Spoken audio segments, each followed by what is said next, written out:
За сайн байцгаана уу хүмүүдээ. Бид өнөөдрийнхөө хичээлээр 10 дугаар ангийн сонгон судлах агуулгын хүрээнд багтсан шууд ба шууд бус замаар дамжих халдвар өвчнүүдийг таньж тодорхойлох гэсэн суралцсан зорилтыг судалнаа. За тэгэхээр бидний эргэн тойронд бол маш өчүүхэн нүдэнд харагдахааргүй бичил биетнүүд дүүрэн амьдарч идэг. Тэднийг бид нар нүдэнд харагдахгүй учраас байгаа үгүйг нь ялгаж мэддэггүй. Гэвтэл тэдгээр организмуудын зарим нь амьд биеийн дотор орж тэдний амьдралын хэвийн үйл ажиллагааг алдагдуулснаас болж өвчин эмгэг үүсгдэг. Тэгвэл ийм бичил биетнүүдийг өвчин үүсгэгчид гэж нэрлэдэг байх нь байна. Тэгэхээр ямар нэгэн өвөрмөц өвчин үүсгэгч нэг биеийн хотоос нөгөөд дамжин халдварласнаас үүсдэг эмгэгийг л халдварт өвчин гэж нэрлэх нь байна. Тэгэхээр тэр халдварт өвчнийг үүсгэж байгаа өвчин үүсгэгчийг агуулж байгаа организмыг л эзэн организм гэж нэрлэх нь байна. Тэгэхээр өвчин үүсгэгчид эзэн организмд орж ирээд эзэн организмыг өөрсдийн амьдрах, үржих орчин нөхцөлөө болгож ашигладаг байх нь байна. Мөн эзэн организмынхаа үүсгэсэн бэлэн шин бодисуудыг өөрсдийнхөө их усүр болгон ашигладаг. За эзэн организмыг шинэ өөр орчинд тархах зөөгдөх зам болгон ашигладаг байх нэ. За хүүхдүүд та бүхэн 6 дугаар ангида бактериар үүсгэгддэг халдварт өвчнүүдийн талаар үзэж судалсан. Мөн эрүүл мэндийн хичээлдэр ч гэсэн бас халдварт болон халдварт бус өвчнүүдийн талаар судалсан. Тэгэхээр бид өнөөдрийнхээ хичээлдэр бол зөвхөн вирусээр үүсгэгдэж байгаа халдварт өвчнүүдийн талаар тодруулан ярилцгаая.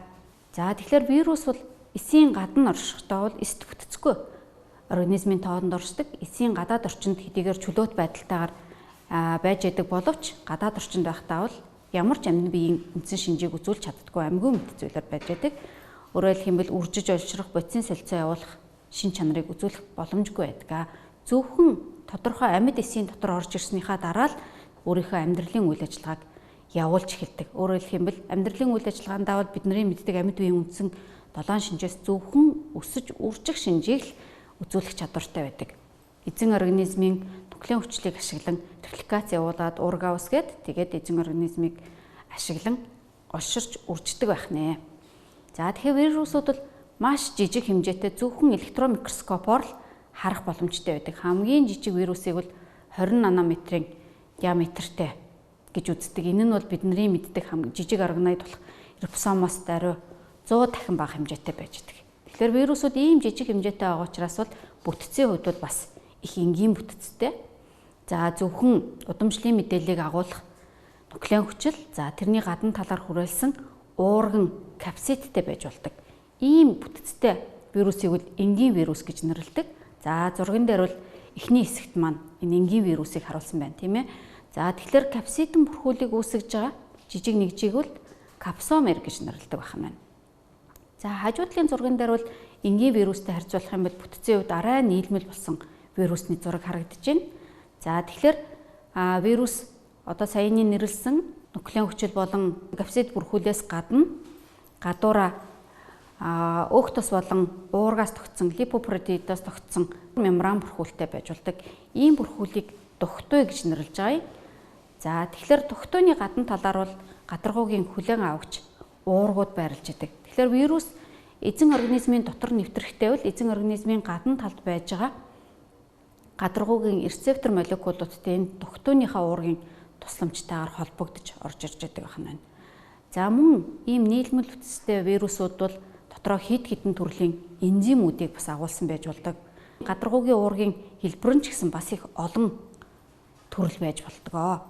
За тэгэхээр вирусын гол удамшлын мэдээллийг хадгалж байгаа зүйл нь бол ДНХ юм уу РНХ-гийн аль нэг нь байдаг. Өөрөөр хэлбэл хоёулангийг агуулах боломжгүй зөвхөн аль нэгийг л агуулж идэг. ДНХ нь бас давхар уцаслагтай ч байж болно, дан уцаслагтай ч байж болно. Ерөнхийдөө бол хүн төрөлхтөн вирусыг нэгээд нэг их удаагүй 100 гаруй жил болж байгаа боловч одоогоор бол 5000 гаруй төрлийн вирус нээгдэд байгаад байгаа маа. Тэгэхээр бол маш олон бидний эргэн тойронд маш олон төрлийн вирусууд байдаг нь тодорхой байх гэдэг юм тийм ээ. Тэгэхээр энэ олон тооны вирусууд бүгдээрээ өвчин үүсгдэг. Ерөөсөө хүнд ямар нэгэн байдлаар ашигтай вирус байдаггүй. Өчүүхэн жижиг учраас бол зөвхөн амьтан ургамалд өвчин үүсгээ зогсдгүй бас нэг эснүүд, бактериуд, мөөг, замганд хүртэл өвчин үүсгдэг вирусууд байж байгаа байх нь байна.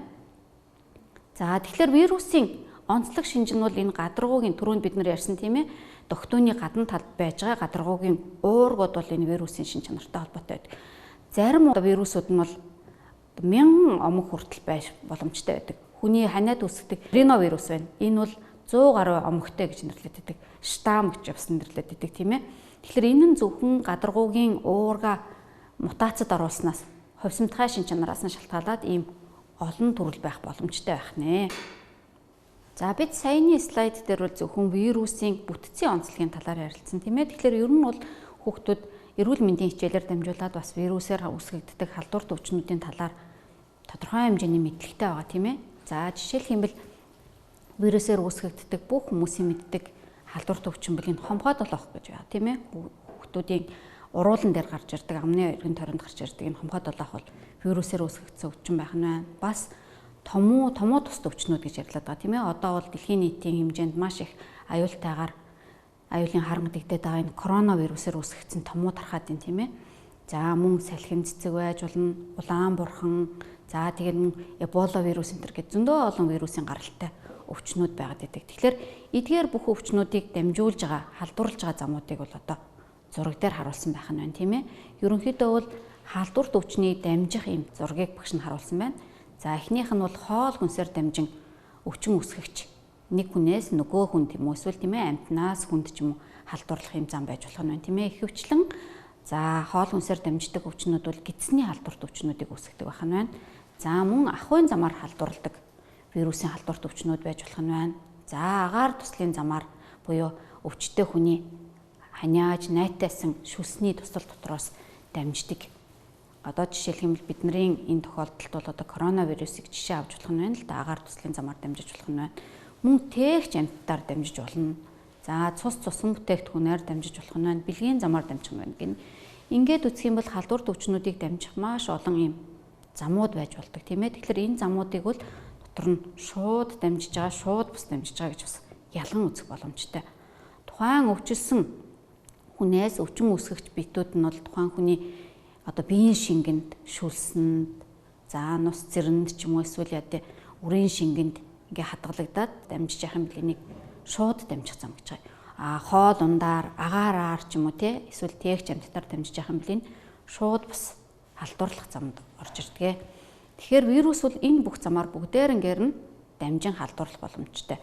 Нэгэнт халдварлаад хүний биеийн дотор ч юм уу эсвэл эзэн организм дотор ороод ирсэн вирус болохоор гадаргуу дээрээ байрлаж байгаа түрүүнд бид нар жишээн дээр ярьсан тийм ээ.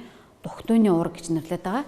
Энэ уургаараа бол эзэн организмын эсийн мембран дээр байж байгаа хүлээн аваруудтай тохирдог. Өөрөөр хэлбэл чоож түлхүүрийн зарчмаар ч гэдэг юм уу тохирч холбогддог. Ингэж холбогдсноороо вирусын дотор талд байж байгаа удамшлын мэдээлэл геном агуулсан нуклеин хүчлүүдтэй бол эсийн дотор оруулж ирж эсэд халдварладаг байх нэ. За тэгэхээр вирус ерөнхийдөө бол организмуудад халдварлах чадвартай гэж үзээд тэгээ энийг нь болоод ирэхээр организмд тархах хүрээ гэж нэрлэдэг. Зарим вирус бол зөвхөн нэг л организмд тархаж чаддаг. Жишээлх юм бол улаан бурхан өвчин байна. Улаан бурхан бол зөвхөн хүнээс хүнд л халддаг.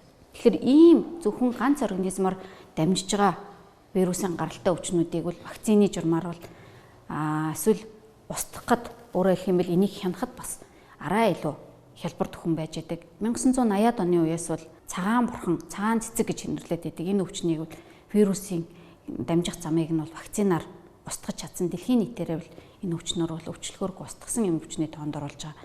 Тэгэхээр энэ нь болохоор зөвхөн нэг үүсгэгчтэй. Тэгээд дээрэс нь түрүүний бидний яриад байсан тийм ээ. Гадаргуугийн уурга нь бол мутацид орох бага байдаг ийм вирусууд дээр бол боломжтой байдаг. Гэтэл зарим вирусууд бол олон организмууд дамжин халдварлах боломжтой байдаг. Өөрөөр хэлбэл олон эзэнтэй байх боломжтой гэсэн. Жишээлх юм бол одоо энэ коронавирусыг зарим тохиолдолд зарим улс орнуудад бол сарсан байхаа ханаас гарсан гэж байна. Зарим улс орнуудад гахайнаас, тэмээнээс гэд ингээд ирэхлээр их олон эзэн организмуудыг дамжих боломжтой байх гэдэг. Ийм вирусуудыг болохоор өргөн хүрээний вирусууд гэж нэрлэдэг аамаа. За тэгэхээр бидний эргэн тойронд ийм олон нүдэнд харагдахааргүй өчүүхэн жижиг биетүүд байгаад эдгээр бидний бие рүү нэвтрээд ороод ирсэн тохиолдолд бид нар өөрсдийгөө хамгаалах дархлааны системтэй байдаг. Ерөнхийдөө бол хүний дархлааны систем хоёр төрлийн хамгаалтыг бид нарт үзүүлдэг. Эхний хамгаалт нь бол хүний биеийн өөрийнх нь бүтцэд байж байгаа хамгаалтын систем байдаг. За жишээлх юм бол зурган дээр харагдаж байна тийм ээ. Хүний зарим эрхтнүүдийг заагаад харуулсан байх гэдэг. Жишээлбэл өвчин үүсгэгч орж ирэхээс нь бидний бие махбод өөрсдөө хамгаалж идэг. За салст бүрхөвчүүдтэй байдаг, өөрөөсөө салс ялгаруулдаг юм бүрхөвч зарим одоо хоол боловсруулах, шээс нөхөн үрчүүн зам ч юм уу эсвэл амьсгалын замын эрхтнүүдийг хучиж байрлсан байж идэг. Тэгэхээр жишээлх юм бол одоо хүний амьсгалын замд байж идэг намраа хүчүүрэд, сормоос хүчүүрэд гэж бас аль алинаар нэрлэдэг идэг. Энэ хүчүүрэдүүд бол өөрөөсөө салс ялгаруулад агаартай орж ирсэн гадны өвчин үүсгэгчүүдийг наалдуулаад тэгээд дээшээ өксөх замаар хөөж уушиг руу нэвтрэхээс нь хамгаалж идэг байх нь байна. За хүний арьсны эсүүд байна. Арьсны эсүүд бол маш нэгт байрлсан байдаг учраас одоо гинтээд цоорсон тохиолдолд өвчин үүсгэгчүүд орж ирдэг. За дээрэс нь арьсанд байрлаж байгаа хөлсний болон тосны булчирхаанууд бол ерөнхийдөө бол хүний арьсны орчны pH-ийг бол 3-аас 5-ын орчимд барьж яадаг нь бол бактери үржих нөхцөлийг бас хааж өгч яадаг байх нь байна. За бас ходоод байна тийм ээ. Хоолтой, устай хамтдаа орж ирсэн өвчин үүсгэгчүүдийг ходоод нь байж байгаа ходоодны хүчил гэж нэрлэдэг тийм ээ. Ходоодны хүчлэг шөөсвөл бактериудыг устгадаг байх нь байна. За мөн зарим төрлийн хүний биед байдаг ашигтай микрофлора гэж хэлдэг бүдүүн гидсэнд ч юм уу эсвэл хүний өтрээний шүүрэлд байрлаж байдаг сүн хүчлийн бактери байна тийм ээ. Эднэр бол гаднаас орж ирж байгаа өвчин үүсгэгчүүдтэй амьдрах орчны хувьд, хоол тэжээлийн хувьд бол өрсөлдөөн үүсгэж тэдний амьдрч үржих нөхцөлийг нь бол хааж өгч идэг байх нь байна. За бидний цуснд байрладаг цусны ялтас эсүүд гэж нэрлэдэг байгаа л да. Тромбоцит эсүүд бол цус хагарж гэмцэн тохиолдолд, арьс гэмцэн тохиолдолд маш хурдан цусыг бүлгэнүүлэх юм шин чанартай байдаг. Ийм өөрийн гэсэн дархлааны хамгаалтын систем бол бидний биед байж идэг байх нь байна. Тэгвэл зарим өвчин үүсгэгчүүд энэ бидний анхдагч гэж нэрлэдэг байгаа энэ дархлааны системийг нэвтлээд бие махбодод ороод ирсэн тохиолдолд бол бид нар дараагийн 2 дахь хамгаалтын систем биднэрт ажиллаж эхэлдэг. Энэ бол бидний цусны цагаан эсийн тусламжтайгаар бид нар энийг устгадаг. За цусны цагаан эсүүд бол лимфоцит эсүүд, фагоцит эсүүд гэдэг хүүхдүүд та бүхэн бас 9-р ангийнхаа хичээл дээр судалсан байгаа тийм ээ. За зурган дээрээс бол 2 төрлийн эсийнхаа зургийг харуулсан байна. За ингээ харах юм бол эхнийх нь болохоор фагоцит эсүүд буюу монголоор бид нар энийг залгуур эсүүд гэж нэрлэдэг тийм ээ. Энэ залгуур эсүүд бол дархлааны хариу үйлдэлийг үзүүлж өвчин үүсгэгчийг устгана. Ингэхдээ бол бүх төрлийн өвчин үүсгэгчүүдийг бүгдээр ингээ нэг ижил замаар залгиж устгадаг. Тэгэхээр ийм бүх зүйлүүдэд бүгдээрэнд нь одоо вирус орж ирсэн, бактери орж ирсэн, мөгч орж ирсэн бүгдээр ингээ залгиж устгадаг учраас бол энийг өвөрмөц бус хариу үйлдэл гэж нэрлэдэг байгаа юм. Гэтэл лимфоцит эсүүд байна. Лимфоцит эсүүд болоод ирэхлээр өвөрмөцөөр хариу үйлдэл үзүүлдэг. Энэ лимфоцит эсүүд нь бол тухайн гаднаас орж ирж байгаа өвчин үүсгэгчийн гадаргуу дээр байж байгаа тэр мембраны бүтцэд байж байгаа уурэг рецепторуудыг таньдаг, зөвхөн тэрэнд тохирсон эсрэг биеийг үүсгэж тэрнийхээ тусламжтайгаар устгадаг ийм одоо эсүүдээ болохоор бид нар өвөрмөцөөр хариу үйлдэл үзүүлж байна гэж хэлдэг. За одоо зурган дээрээс ингээд харах юм бол ерөнхийдөө бол эсийн гадаргуугийн мембран дээр байж байгаа энэ хүлээн аваар уургуудыг ингээд гадагш нь юм жижигхэн хэсгүүдээр тэмдэглэсэн байна тийм ээ. Тэгэхээр энэ гадна талын уургийн бүтцэл бүх эс болгонд өвөрмөц байж идэг. Өөрөөр хэлэх юм бол бидний дархлааны эсүүд гэж нэрлэдэг байгаа одоо энэ цагаан эсүүд маань гаднаас орж ирж байгаа өвчин үүсгэгчүүдийг өөрийнхөө эсээс ялгаж танихтаа бол энэ гадаргуугийн уургийн тусламжтайгаар л таньж мэддэг байх гэдэг. За багш нэг жижиг анимашн үзүүлье. За энэ нь болоод ирэхлээр залгуур эс буюу фагоцит эсүүд хэрхэн гадны өвчин үүсгэгчдийг залгиж устгадаг юм бэ гэдг нь харагдана гэсэн үг. За арьсыг ямар нэгэн зүйлээр зүсээд гимтээч гэсэн байна тийм ээ. Ингэсэн тохиолдолд тэр зүсэгдсэн хэсгүүдээр бол гаднаас өвчин үүсгэгч бичил битнүүд бидний бие махбодод нэвтрээд ороод ирчихэж байна. За орж ирснийхаа дараа өвчин үүсгэгч бичил битнүүд өөрөөсөө бас медиатор химийн бодисуудыг ялгаруулж болно. Тэр гимцэн хэсгийн эсүүд бас гистамин гэж нэрлэгдэж байгаа тийм ээ. Тусдаа юм бодис ялгаруулдаг. Өөрөөр хэлэх юм бол гаднаас өвчин үүсгэгч ороод ирсэн байна шүү гэсэн тохиолдлыг биендээ өгж байгаа гэсэн үг байна шүү дээ.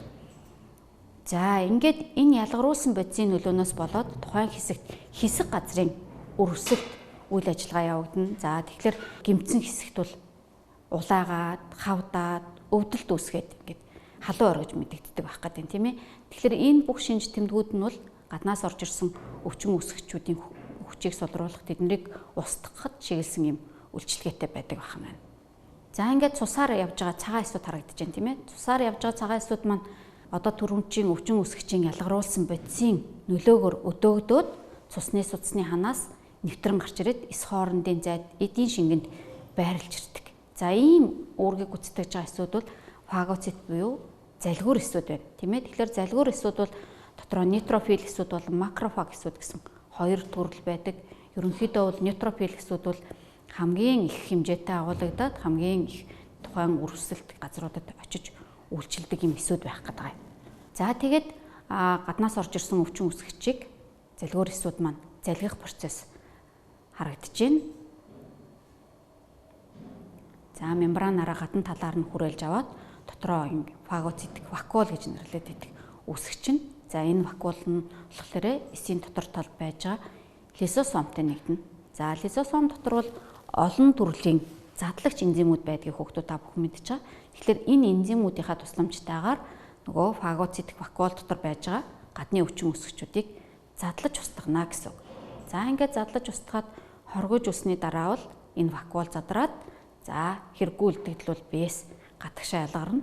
За ингээд дараагийн өвчин үсгчийг залгих үйл ажиллагаа эхэлж болно. Тэгэхээр нейтрофил болон макрофаг эсүүд бол өөрсдийнхөө онцлогоосоо шалтгаалаад энэ залгих хичнээн эсийг залгиж устгах вэ гэдэг нь бол бас өөр байгаад байдаг.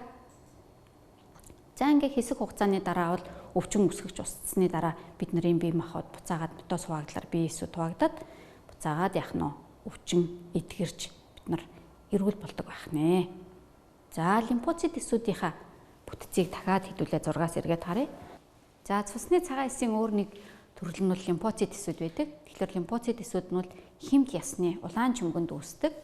За тэгээ хоёр төрөл байх гэдэг юм тийм ээ. За энэ Б болон Т лимфоцит гэж нэрлэж байгаа гол шалтгаан нь бол энэ лимфоцит эсүүд ясны чүмгэнд үүсээд хаана очиж боловсрж байна вэ гэдгээс нь шалтгаалаад Б болон Т лимфоцит гэж нэрлэдэг байгаа. Б лимфоцит нь болохоор чүмгэндөө үүсээд тэгээд тэндээ бүрэн боловсрсныхаа дараа цусны урсгал руу орж ирдэг байх гэдэг. За Т лимфоцитууд нь болохоор ясны чүмгэндөө үсээд тэндээсээ боловсроогүй байхдаа тимус гланд гэж нэрлэдэг байгаа. Сэрэ булчирхайнд хурж ирээд тэнд бүрэн боловсралтанд гүйцэтгэг учраас Т гэдэг нь тимус гэдэг ихний үсэг учраас Т лимфоцит гэж нэрлэдэг байгаамаа. За Б лимфоцитууд нь болоод ирэхлээр ясны чүмгэндөө үсээд тэндээ бүрэн боловсрсныхаа дараа цус руу нэвтэрч орж ирдэг. Энэ лимфоцит эсүүд байх нь байна. Тэгэхээр энэ хоёр эсүүдийн үйлчлж байгаа механизм, хариу үйлдэлийн механизмууд нь бол бас бие биенээсээ бага зэрэг ялгаатай байдаг. За Б лимфоцит эсүүд бол өвчин үүсгэгчийг таниад тэгээд тэрний эсрэг бие гэж нэрлэгддэг уурга үүсгээд энэ уургийнхаа тусламжтайгаар бол устгадаг байх гэдэг. За зураг дээр ингээд харах юм бол гурван төрлийн гаднаас орж ирсэн өвчин үүсгэж харагдаж байгаа шиг байна тийм ээ. Тэгэхээр энэ гурван төрлийн өвчин үүсгэгчийг ингээд харах юм бол гурвуулангийнх нь мембраны гадаргуу дээр байж байгаа уургууд нь бол өөр байна. Тэгэхээр зөвхөн тэр орж ирсэн гадны биетэдийн одоо гадаргуу дээрх уургийг таньсан Б эсүүд идэвхжээд тэгээд тэрнийхээ тохирох тэрэндээ тохирсон эсрэг биеүүдийг үүсгээд тэгээд тэрнийхээ тусламжтайгаар устгадаг байх нэ. За Т лимфоцит эсүүд болоод ирэхлээр бас Б лимфоциттэй адилхан өвчин үсгчийг таньж устгах үйл ажиллагааг явуулдаг. Гэхдээ Б лимфоцит эсүүдээс ялгаатай нь бол эсрэг бие гэж уурга үүсгдэггүй. За гурван төрлийн Т лимфоцит эсүүд байх нь байна. За устгагч Т-с, хордуулагч Т-с гэж бас хэлдэг тийм ээ. За туслагч Т-с, санамжийн Т-с гэсэн ийм гурван төрөл байх нь байна. За туслагч Т-сүүд нь болоод ирэхлээр гаднаас орж ирсэн өвчин үсгчүүдийг таниад тэгээд Б эсэд илрүүлэх үйл ажиллагааг өдөөж өгдөг. Өөрөөр хэлэх юм бол гадны биет ороод ирсэн байна шүү гэсэн мэдээллийг Б эс рүү явуулж өгдөг байх нь байна. За устгагч Т-сүүд нь бол гаднаас өвчин үсгэгчээр халдварсан хүний өөрийн биеийн эсүүдийг устгадаг. За ингээд Б эс болон Т эсүүдийн тусламжтайгаар өвчин үсгэгчийг бид нар устгаад дуусны дараа бол тэр эсүүдийн талаарх гаднаас орж ирсэн өвчин үсгэгчүүдийн талаарх мэдээллийг зарим эсүүд нь авч үлддэг. Ийм эсүүдээ болохоор санамжийн эсүүд гэж нэрлэдэг. Тэгэхээр энэ санамжийн эсүүд бол хүний биеийн дархлаанд маш чухал үүргийг гүйцэтгэдэг. Дараагийн удаад яг энэ өмнө нь орж ирж өвчин үсгэгч хэрвээ орж ирэх юм бол санамжийн эсүүд маш хурдан хугацаанд тэднийг таниад энэ өвчнийг дарах үйл ажиллагааг бол маш эрчимтэйгээр явуулахад тусалдаг ийм эсүүд байх нэ. За ингээд өвчин үүсгэгч бидний биеинд орж ирээд бид нар тэр бүхнийг устгаад биеийнхаа дархлааны эсүүдийн тусламжтайгаар ингээд эрүүл болсны дараа бол хүний биеинд бол түрүүчийн ярьсантай адилхан санамжийн эсүүдийн тусламжтайгаар бол дархлаа үүсэж идэг. Тэгэхээр дархлааг дотор нь бол идэвхтэй болон идэвхгүй дархлаа гэж хоёр хуваадаг. Идэвхтэй дархлаа бол өвчин үүсгэгчээр халдварсны дараа хүний бие махбод өөрөө тэрийг устгаарч устгаад санамжийн эс үүсгэснээр үүсэж байгаа дархлаа бол идэвхтэй дархлаа гэж нэрлэнэ. За идэвхгүй дархлаа гэдэг нь өөр бусад организмудаас бол бий болгосон эсрэг биеүүдийг бэлэн эсрэг биеийг шууд авч ашиглахыг бол идэвхгүй дархлаа гэж нэрлэж байгаамаа. За тэгэхээр идэвхтэй дархлааны хоёр жишээ харагдчихэв. Жишээлх юм бол идэвхтэй байгалийн дархлаа гэдэгт нь болоод ирэхлээр халдвар авсны дараа хүнд үүсэж байгаа санамжийн эстэй холбоотойгоор үүсэж байгаа дархлаа байх нь байна. За нөгөөх нь болохоор зохиомол дархлаа гэдэг. Энэ бол бидний мэддэг вакцин байх гэдэг гэсэн. Өөрөөр хэлэх юм бол вакцины тусламжтайгаар хүний биед санамжийн эсийг үүсгэж байгаа ийм дархлааны нэг төрөл байх гэдэг тийм ээ. За идэвхгүй дархлааг бол одоо жишээлх юм бол идэвхгүй байгалийн дархлаа дээр бол хүүхэд ээжээсээ авж байгаа дархлааны зураг байна л да. Хүүхэд дөнгөж төрсэн хүүхдийн хувьд бол дархлааны систем сул байдаг. Мөн ээжийнхээ гидсэнд байж байгаа үедээ бол хүүхэд ээжийнхээ бий болгосон дархлааг нийсүүдийг хөхний сүгээр юм уу эсвэл яг ихсээр дамжуулаад авах боломжтой байдаг. За нөгөөх дархлаа нь болоод ирэхлээр үйлдвэрийн аргаар бий болгосон ч юм уу эсвэл бэлэн эсрэг биеүүдийг тариулснаар үүсэж байгаа юм дархлаа байдаг. Жишээлх юм бол саяны одоо энэ голомтын бүсэд ажиллах гэж байгаа эмнэлгийн ачимдалчид байна л да тийм үү. Энэ хүмүүсийг бол өвчин тусгаас нь сэргийлээд урьдчилаад бол бэлэн эсрэг биеүүдээр тарьж дархлаажуулж өгдөг байх гэдэг юмаа.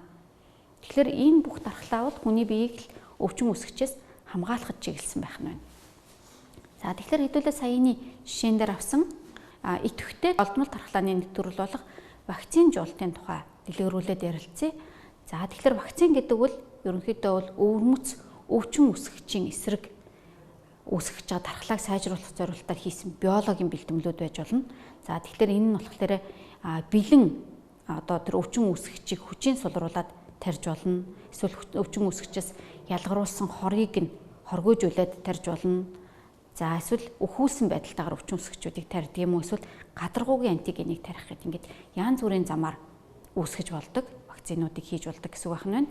За тэгэхээр вакциныг тариулснаар хүмүүс нэгдүгээр халдварын эсрэг дархлаа сайжирж өгдөг. Өөрөөр хэлэх юм бол гаднаас орж ирсэн өвчин үүсгэгчүүдийг харийн бий байна гэж ялган таних үйл ажиллагаагаа идэвхжүүлдэг байх нь байна. За өөрөөсөө үүсгэж байгаа нөгөө эсрэг бий гэж нэрлэгдэх уургийг маш хурдтайгаар ихээр үүсгэх чадвартай болж ирдэг. За тэгээд санамжийн эс үүсгэх үйл ажиллагаа бас их хурдан идэвхтэй явагдаж эхэлдэг гэсэн үг байна. За тэгээ вакцин жуултын тусламжтайгаар бол их олон өвчнүүдээс хүмүүс сэргийлэх боломжтой байх нь байна. Тийм ээ. Одоо бол дэгдээд байгаа томуу тус өвчнөөс бол сэргийлэх вакциныг бол манай улс бол за томоогийн улирал эхлэхээс өмнө хүүхдүүдэд хүмүүст тарьж дархлаажуулдаг тийм ээ. Ингээ вакцинтай олон тохиолдолд бол энэ өвчний үүсгэгч горж ирэх юм бол тэдний эсрэг бидний авах арга хэмжээ бол маш шуурхай байгаад тэрүүгээр өвчлөхөөс өмнө бид нар устгаж чаддаг байх нэ. За тэгэхээр бүгдээрээ бол одоо сая вирусээр үүсгэгддэг өвчнүүд тэгээд энээс ямар замаар дамждгийг яаж бид нар бие махбод өөрийгөө хамгаалдаг юм бэ гэдэг талаар бол ярилцлаа. Одоо бүгдээрээ энэ өвчин үүсгэгчээс урьдчилан сэргийлэх арга нь маш чухал байдаг талаар ярилцъя. Хүүхдүүд та бүхэн бас энэ талаар өөрийн гэсэн мэдлэгтэй байгаа гэж бодож байна. За багшин жишээ олгоод бол одоо юм гарч ирсэн байгаа коронавирусын эсрэг хүмүүс яаж урьдчилан сэргийлэх вэ гэдэг жишээг авсан байна. За тэгэхээр нэгдүгээрт бол хувийн ариун цэврээ сайн сахих хэрэгтэй гэж хэлээд байгаа. Маск зүү гэдэг. Маск зүүнэ гэдэг нь болоод ирэхлээр өвчин үүсгэгчийг бусад хүн рүү тараах замыг нэгсэндээ зогсоож өгч байгаа гэсэн үг байна, тийм ээ. Масктай байсан тохиолдолд бол өвчтэй хүнээс эрүүл хүн рүү өвчин үүсгэж тархах нь бол бага байх нь байна. Хоёрдугаарт гараа угаа гэж нэрлэж байгаа, тийм ээ. Нийгэмд одоо өвчин үүсгэж агаарт хүний өвчтэй хүний шүлсээр дамжаад ингээд ороод ирсэн тохиолдолд нөгөөх маань гадаргуу дээр буу, тийм ээ. Тэр гадаргуу дээр хүрлцсэн тохиолдолд бид нар гартаа наалцсан тэр өвчин үүсгэгчүүдийг биерүүгээ нэвтрүүлэхийн тулд бол гараа маш сайн угаах хэрэгтэй гэж байгаа. За тэгээд вакцин жуулалт ямар чухал ач холбогдолтой талаар хэдүүлээ ярилцсан, тийм ээ. За мөн дархлаагаа сайжруулж дархлааны цагаан эсүүдэд идэвхтэй байх ийм арга замууд хүүхдүүд маань суралцж байгаа баха. Тэгэхээр өнөөдрийнхөө хичээлээ хүүхдүүд та бүхэн цааш нь улам дэлгэрүүлээд халдварт өвчнөөс урьдчилан сэргийлэх өөр бидний яригдаагүй ямар бусад арга замууд байдгүй гэдэг талаар өөрсдөө биедан судлаж мэдэрээ. За ингээд өнөөдрийн хичээлд идэвхтэй оролцсон хүүхдүүд та бүхэндээ баярлалаа. Амжилт хүсье.